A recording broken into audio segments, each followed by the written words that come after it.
The best of Money Matters. The Big Story.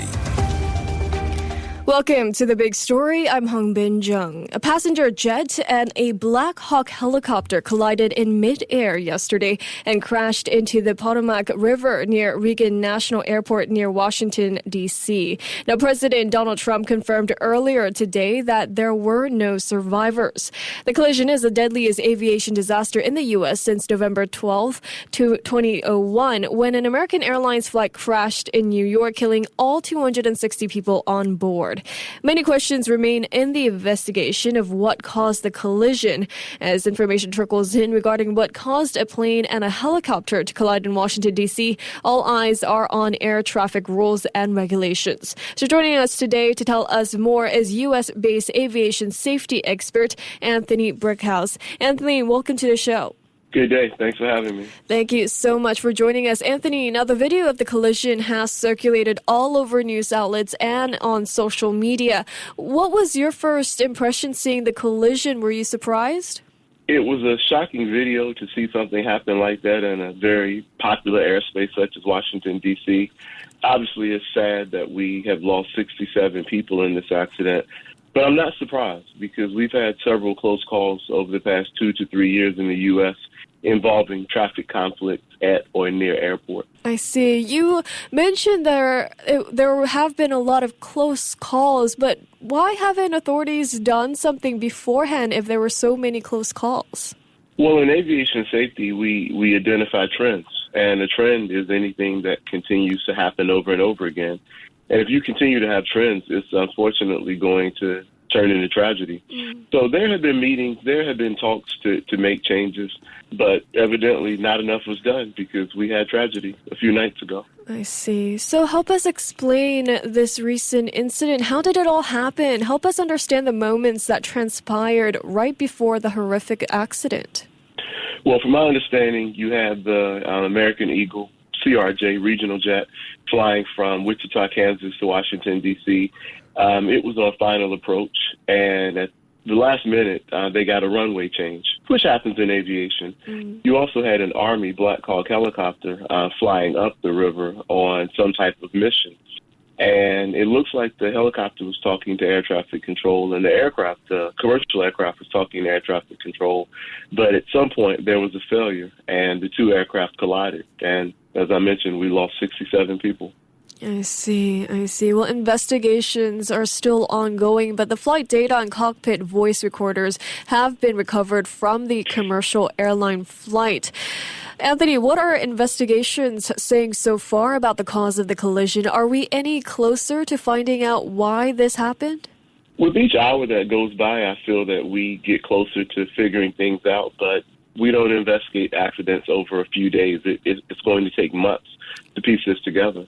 But as you mentioned, they did find the flight data recorder and the cockpit voice recorder from the commercial jet. I understand that the Army helicopter also has black boxes.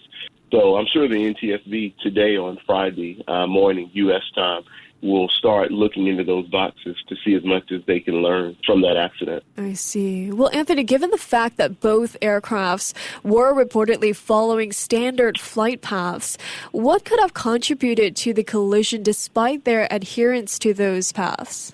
Well, in terms of safe operations, all of those instructions have to be followed literally until the end of the flight.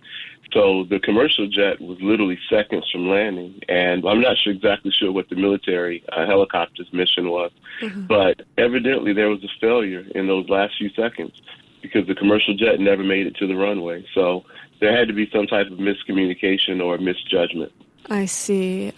So how did the change or decision to change the jet's landing route just before the crash potentially impact the safety of the flight and the helicopter? It's really hard to say, but if the commercial aircraft had stayed on its originally assigned runway without ATC giving them a change, they would not have been in the same space as the Army helicopter. So unfortunately, whatever reason, the commercial airliner had to change runways did play a major role in this accident happening. I see.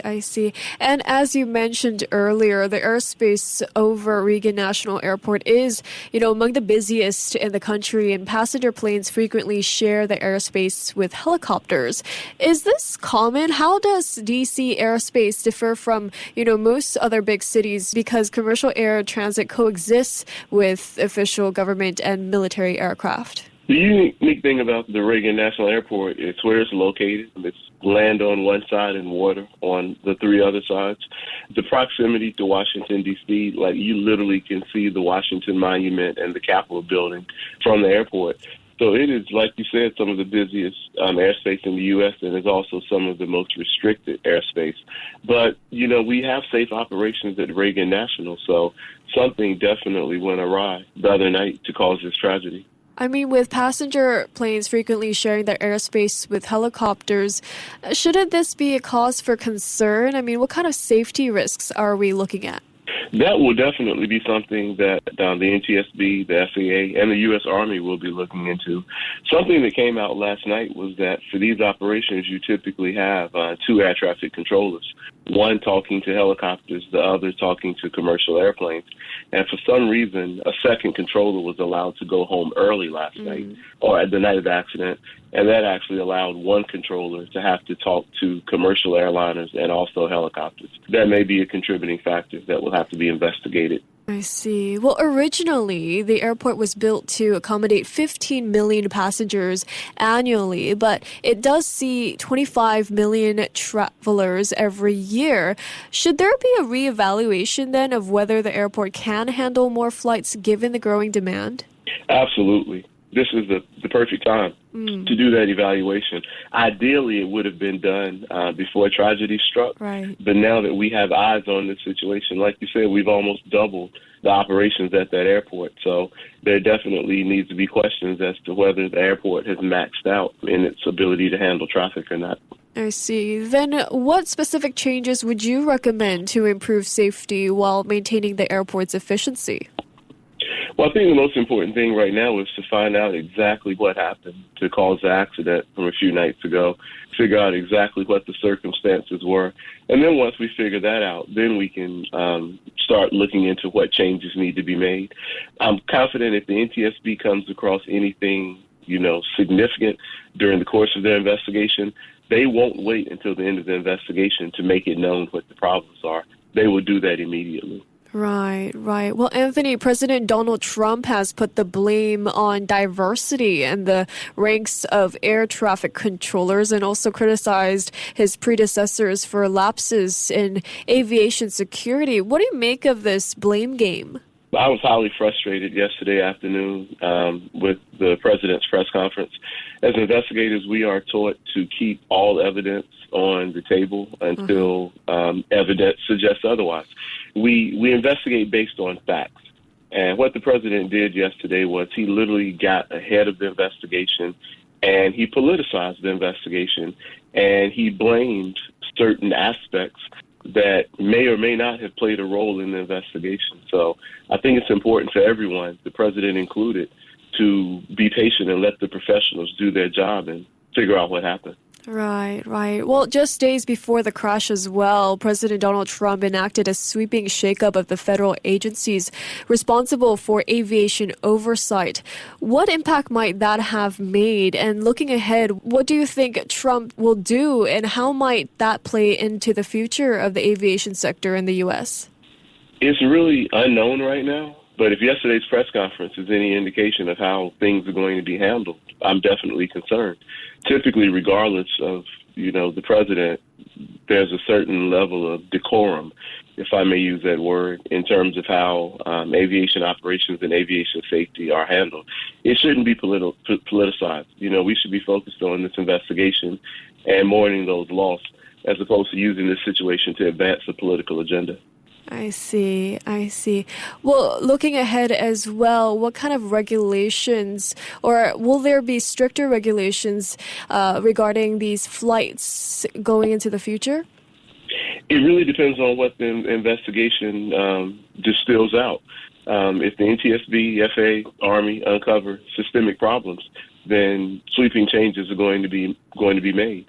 But regardless, that's what the NTSB does. They determine probable cause and they make recommendations. And that's what they'll be doing with this accident. I see. And before we let you go here, Anthony, what else will be on your radar in the coming days? Unfortunately, it's super important to recover the people who died in this accident so that they can be returned to their family members. That's the most important thing right now. And then obviously downloading the black boxes, retrieving the wreckage from the water, and start to kind of reassemble things because we need to figure out the geometry of how that collision happened. Interviewing the air traffic controllers. It's a process that we follow as investigators to piece things together. I see. Well, thank you so much, Anthony, for your time and your insights today. My pleasure. Have a good evening. Thank you. That was U.S.-based aviation safety expert Anthony Brickhouse, and this has been The Big Story with me, Hongbin Jung. To listen to more great interviews, download our podcasts at audio.sg or download the audio app. That's AWEDIO, audio at the App Store and Google Play.